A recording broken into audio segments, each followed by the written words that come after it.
Assalamualaikum warahmatullahi wabarakatuh. Anak-anakku kelas 9 yang Bapak banggakan, pada pertemuan kali ini kita akan membahas tentang materi tanah. Silahkan untuk mempersiapkan diri dan juga berdoa sebelum kita memulai pembelajaran kali ini. Anak-anakku sekalian, pada pertemuan ini KD-nya adalah KD nomor 3.9 dan KD 4.9, yaitu menghubungkan sifat fisika dan kimia tanah, organisme yang hidup dalam tanah dengan pentingnya tanah untuk keberlanjutan kehidupan. Sedangkan untuk KD 4.9 atau KD keterampilannya yaitu menyajikan hasil penyelidikan tentang sifat-sifat tanah dan pentingnya tanah bagi kehidupan. Adapun tujuan pembelajarannya adalah setelah belajar melalui percobaan, siswa dapat menentukan jenis-jenis tanah berdasarkan tekstur tanah, dan yang kedua yaitu mengidentifikasi sifat tiap jenis tanah. Oke, sekarang marilah kita mulai pembelajaran kali ini. Sebelumnya silakan kalian perhatikan halaman rumah kalian masing-masing. Tentunya di depan rumah kalian terdapat halaman rumah. Dan di halaman rumah tersebut oleh kalian silakan apa saja yang termasuk komponen biotik dan komponen abiotik yang ada di halaman rumahmu. Tentunya Bapak harapkan kalian masih ingat ya tentang konsep biotik dan abiotik. Biotik itu adalah komponen yang terdiri dari makhluk hidup.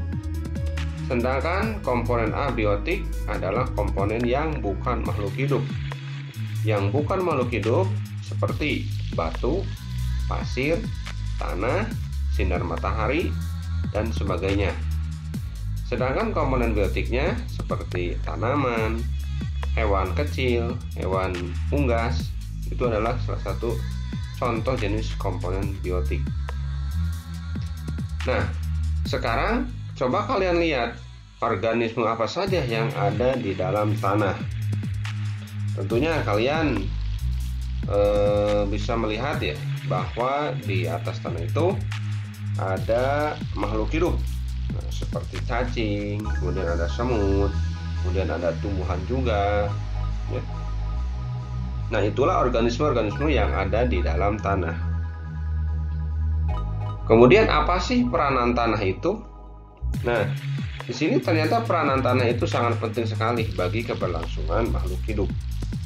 Yang pertama adalah sebagai tempat hidup hewan dan bakteri.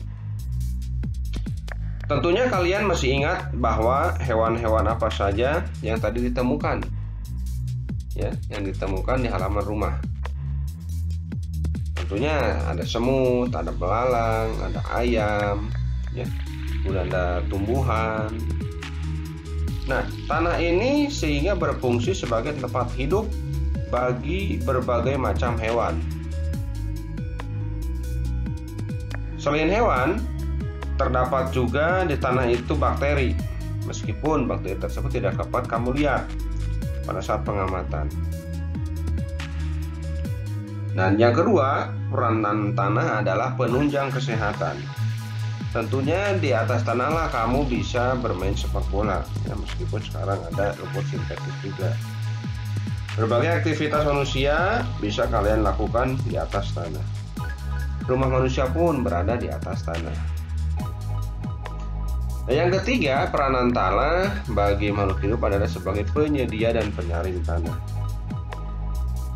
Tentunya hal ini dapat kita maklumi bahwa di setiap rumah terdapat sumber air.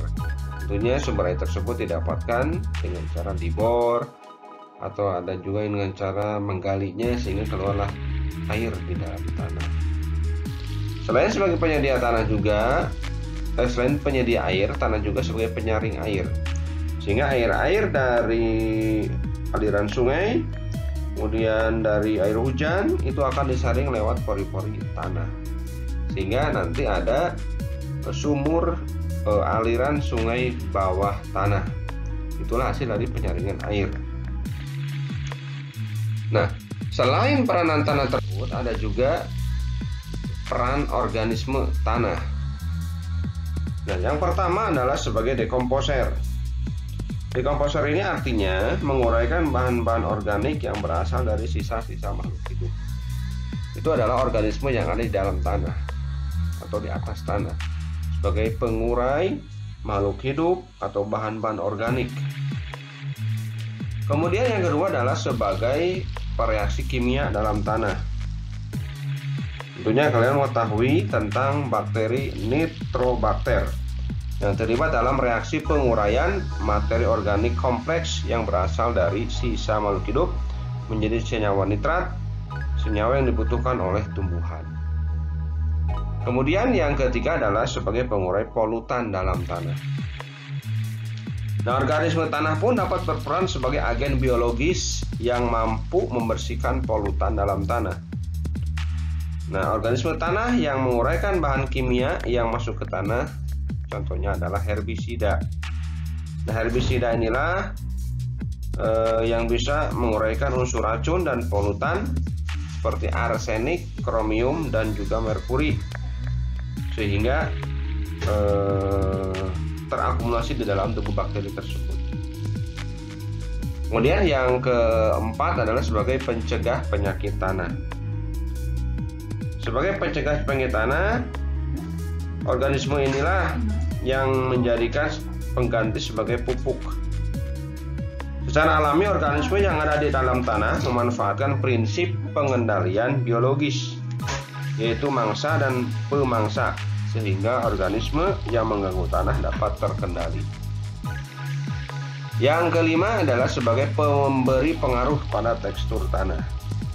Nah, sekarang coba kalian lihat ya di halaman rumahmu, kemudian gali tanahnya, apakah tanah tersebut teksturnya berbeda-beda.